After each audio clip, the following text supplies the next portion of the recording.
I walked into the living room with Darius right behind me.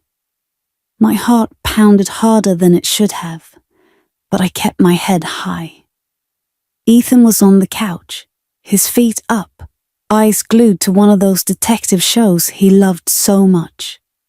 The moment he saw me, his face lit up with that familiar smile, the one that used to make me feel safe. But as soon as his eyes shifted to Darius, everything changed. The smile vanished, his face blanked, like a switch had been flipped. "Ethan, we need to talk," I said, my voice thinner than I'd intended. My throat felt dry, like I'd swallowed sand. He muted the TV, eyes locked on me, his confusion slowly hardening into something else.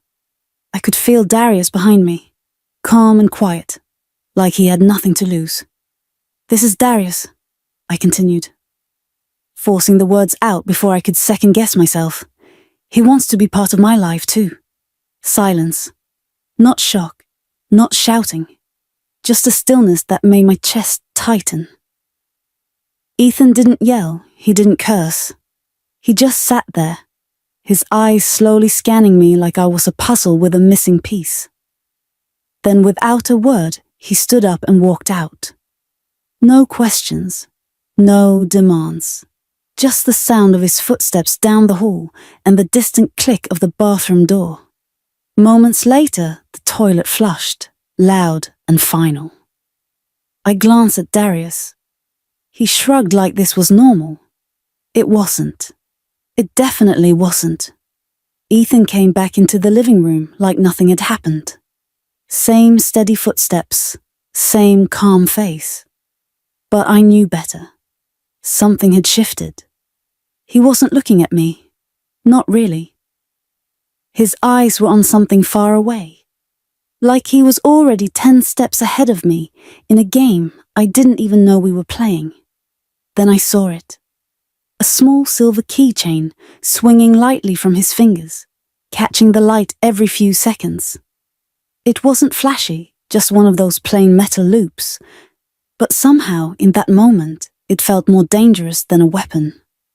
"What's that?" I asked, trying to sound casual. My voice barely made it past my throat. I hated how small it sounded. He didn't answer right away, just stared at it, like it held all the answers he needed. Then, without looking at me, he said, "The key to a new beginning." I blinked, my heart skipping. "What does that mean, Ethan?" My voice cracked on his name, and I hated that too. He glanced at me then. Just a glance. But it was enough. His face was unreadable, like stone. I searched for the man I knew, but he wasn't there anymore. That man would have argued, would have yelled, would have called me out right then and there. But this version of Ethan, this version was quiet. Too quiet. Behind me, I heard Darius shift his weight, his calm cracking just a little. I didn't have to look to know he was uncomfortable. Good. At least I wasn't alone in that feeling. The keychain kept swinging, back and forth, back and forth. It felt like a countdown, but I didn't know what we were counting down to. I glanced at Darius, hoping he'd say something. He didn't. He just stood there with his hands in his pockets, his eyes darting between Ethan and me like he was watching a movie he'd seen 100 times. No one said anything for a long, heavy minute. The kind of silence that isn't really silent at all. My heart thudded in my ears, and I couldn't stop staring at that keychain. Back and forth. Back and forth. "Ethan," I tried again, swallowing hard. "What's the key for?" He smiled then. Not a kind smile, not even a mean one. It was the kind of smile that said, "You'll find out soon enough." "I already told you," he said, his voice calm as ever. "A new beginning." Then I saw another thing. A box. Not just any box. Our box. The one we used to keep our wedding rings in. My chest tightened the second I saw it. It was small mahogany wood with gold trim, the kind of thing you'd only open on special occasions. We used to joke that it was our little treasure chest. But there was nothing funny about the way Ethan held it now. Steady, deliberate, like he was cradling something sacred he no longer believed in. I stood frozen, my eyes fixed on that box. I didn't have to ask. I knew what was coming, but I didn't want it to be true. He moved slowly, walking past me like I wasn't even there. His eyes locked on the coffee table. With the kind of care people use to defuse a bomb, he set it down. No slam, no extra force. Just set it there. He didn't sit. He stayed standing, his fingers resting on the lid.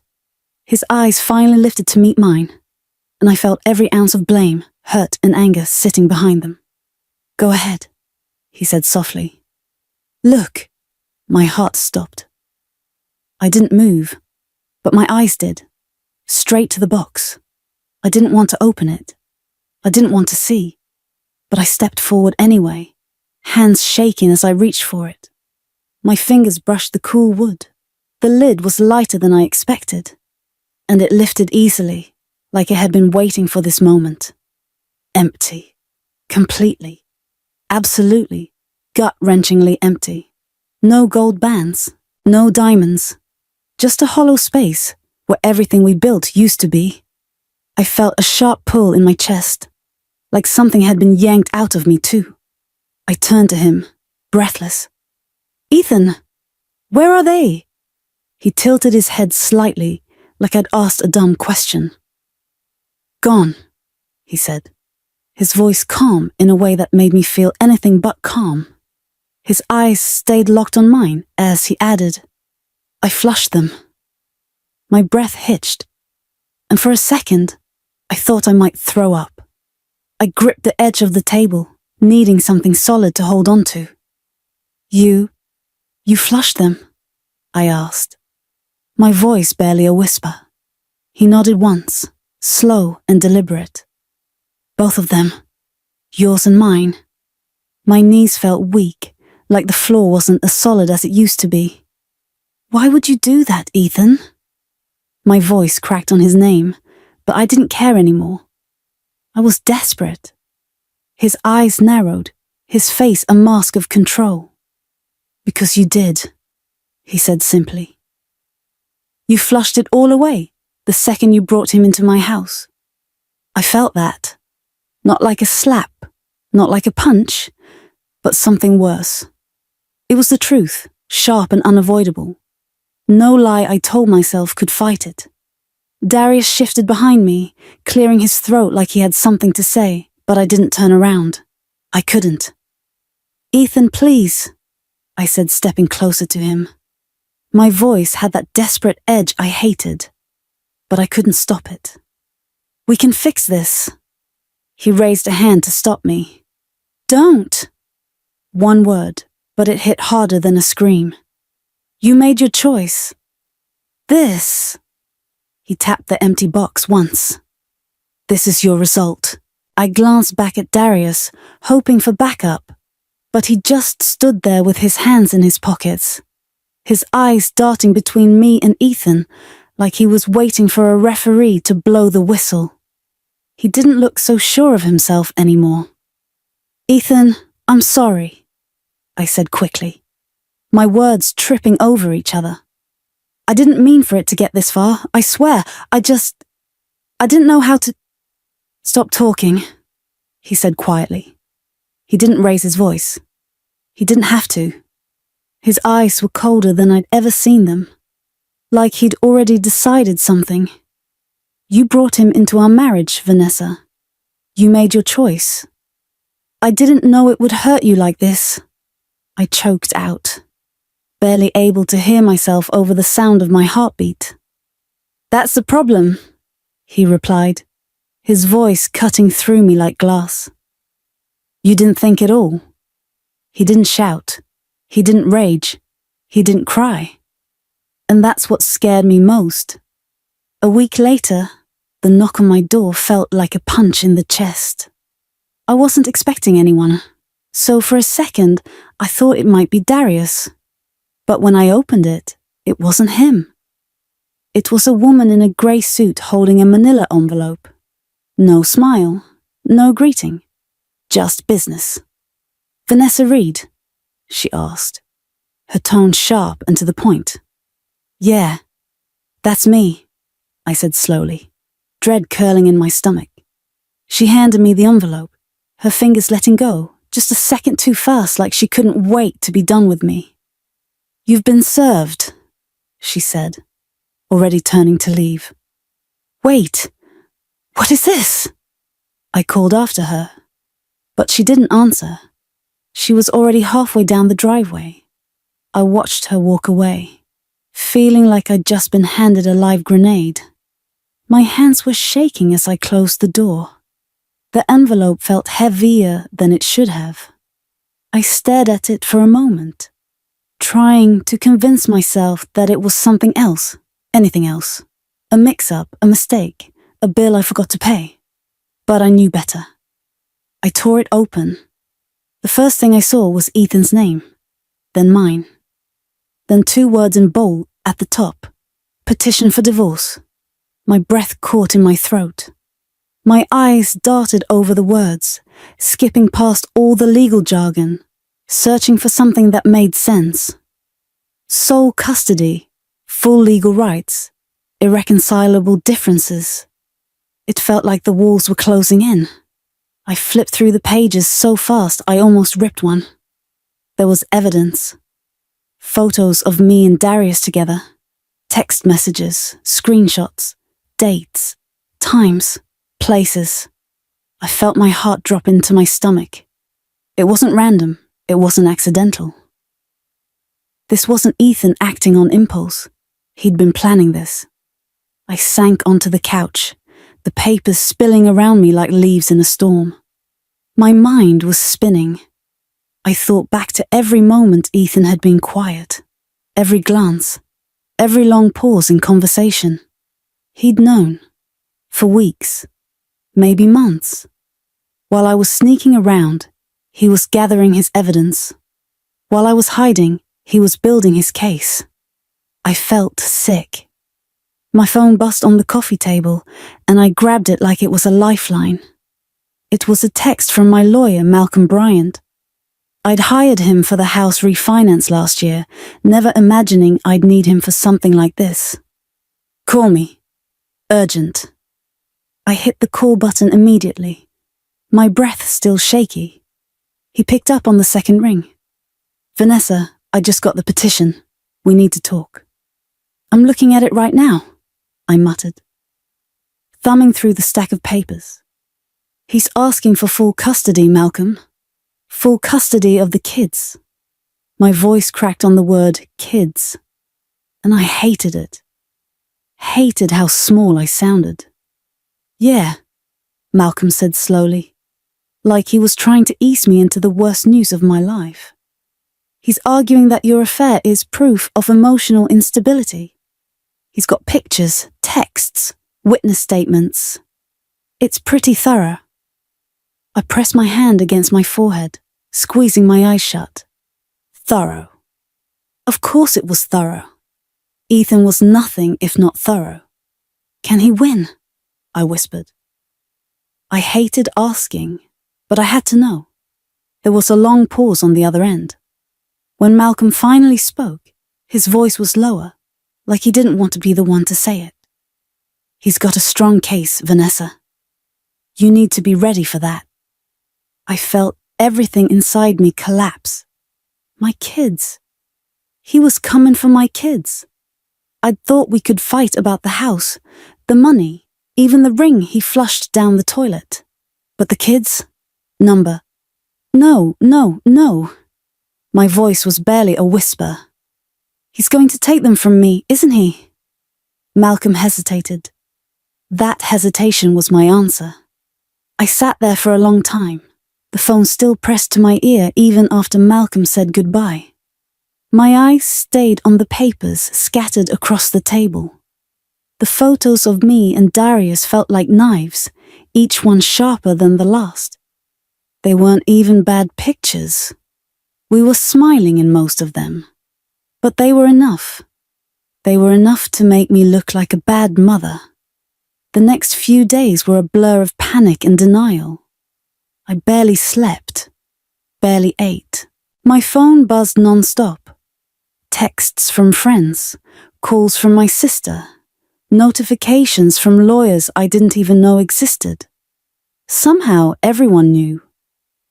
People I hadn't spoken to in months suddenly had thoughts about my life.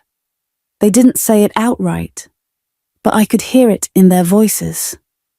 "Vanessa, how could you do that to Ethan? I just didn't think you were that kind of person. You should have kept your family together, girl." I hung up on most of them. Ethan wasn't calling me. Not a single message. Not even an angry text. Nothing. He was done talking. He'd already said all he needed to say, with photos, text messages, and legal petitions. He was letting the court do the rest. I didn't realize how bad it was until the first court hearing.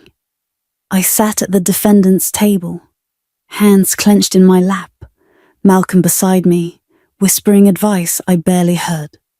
Across from me, Ethan sat calm and collected, his suit pressed perfectly, his face the picture of patience and sincerity. When it was his turn to speak, he stood up slowly, buttoned his jacket, and approached the judge like he'd done it 1,000 times. No notes, no hesitation. "Your Honor," Ethan began, his voice clear and steady. "My only goal is to protect my children." I felt the air leave my lungs. He didn't raise his voice. He didn't point fingers or call me names. He talked about the kids, like they were the only thing that mattered, like he was the only parent who cared. He mentioned how they needed a stable environment, how they deserved a safe, distraction-free home, how their mother's recent choices had put them in emotional danger. I couldn't breathe. He pulled out everything. Witness statements from neighbors, teachers. My best friend Kayla even wrote something. Kayla. The betrayal hit me like a punch to the gut. By the time the judge ruled, I knew what was coming. I could see it on her face before she even opened her mouth. Full custody is granted to the petitioner, Ethan Reed. I didn't cry. Not at first.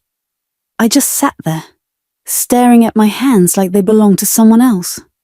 The words, "supervised visitation," echoed in my head, sharp and loud. I'd heard those words in movies. I never thought I'd hear them applied to me. I watched Ethan walk out of the courtroom, head held high. He didn't look at me. Not once. I stayed seated long after everyone else had left. Malcolm was still talking, telling me about the next steps. But his voice felt distant. All I could think about was that last look Ethan gave me at the house, the look that said, "This is what you brought on yourself." He'd said it, and I hadn't believed him. Now I did. The first few days after the court ruling felt like I was living in someone else's life. I woke up every morning expecting to hear my kids' voices, expecting them to barge into my room, jump on my bed, and ask for breakfast. But the house was silent. No footsteps, no giggling, just silence. I'd walk into their rooms sometimes, hoping for something. A smell, a sound, a feeling. But their beds were neatly made. Their toys were gone. Ethan had taken everything. Every trace of them was wiped away, like they'd never lived here at all. I sat on the edge of my bed one night, staring at my phone, scrolling through old photos, pictures of them at the park, at birthday parties, Christmas mornings. I clicked on a video of my son, Miles, from 2 years ago. He was singing Happy Birthday off-key while smearing frosting on his face. I smiled so hard my face hurt. Then I started crying. Not the pretty kind of crying.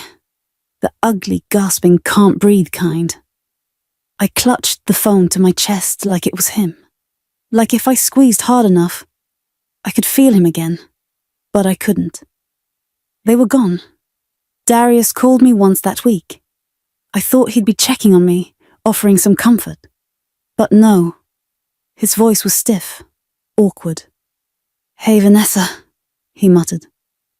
Like he wasn't sure if he should have called at all. "Hey," I said, my voice thick from crying. "Look, he paused. Too long. I already knew where this was going. This whole it's too much. I didn't sign up for this." I sat up straight, wiping my face. "What are you talking about, Darius?" "You know what I mean," he sighed. "The court stuff. The lawyers. Your kids, Vanessa. I can't. I'm not built for this." I felt the air leave my lungs. "You're not built for this?" My voice cracked on the last word. "You think I am? Come on, V. Don't do that," he muttered. His voice was distant, like he'd already checked out. "I'm just saying I'm not the guy you need right now."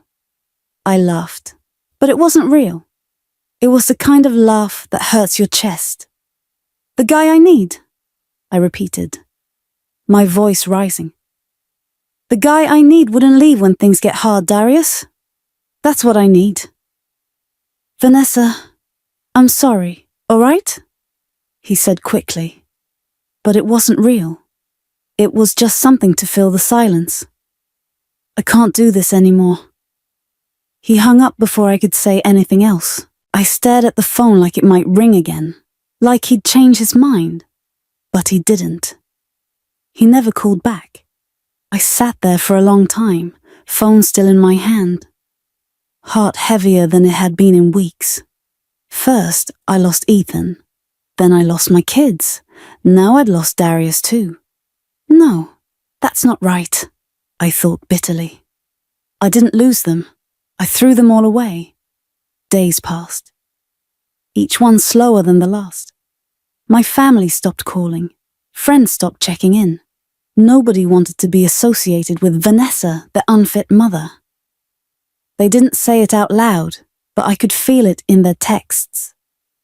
The short, clipped replies. The sorry I'm busy messages. I wasn't worth the effort anymore. One night, I went to the grocery store just to feel like a person again. Just to be around other people. I didn't even need anything. I wandered the aisles aimlessly, picking up cereal boxes and putting them back. At one point, I saw a mum with her 2 little kids. A boy and a girl about the same ages as mine. The boy was whining about wanting a candy bar, and the mum was half scolding him, half laughing as she tossed it into the cart. I stood there too long, watching them. The mum caught me staring, gave me a polite smile, then looked away quickly, like I was something she didn't want to think about for too long. I left my cart in the middle of the aisle and walked out of the store. By the time I got back to my apartment, it felt smaller than before, quieter. I sat on the floor in the living room, knees pulled to my chest. No TV, no music, just silence. That's when I realized something I hadn't wanted to face.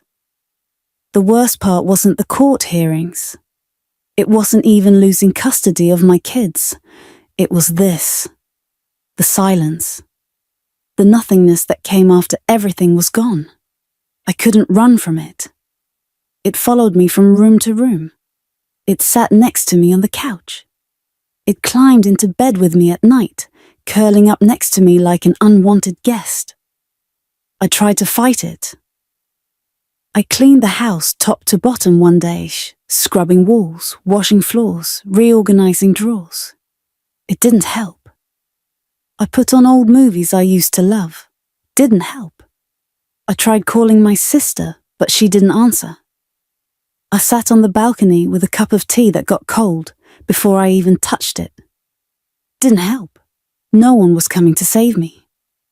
One night, I scrolled through social media. It was a mistake. The first post I saw was Ethan. A photo of him with the kids at an amusement park. They were smiling, faces sticky with ice cream. Ethan had that big, confident grin. The one I used to love. He captioned it, "Family first." I stared at that photo for a long time. Miles was holding Ethan's hand.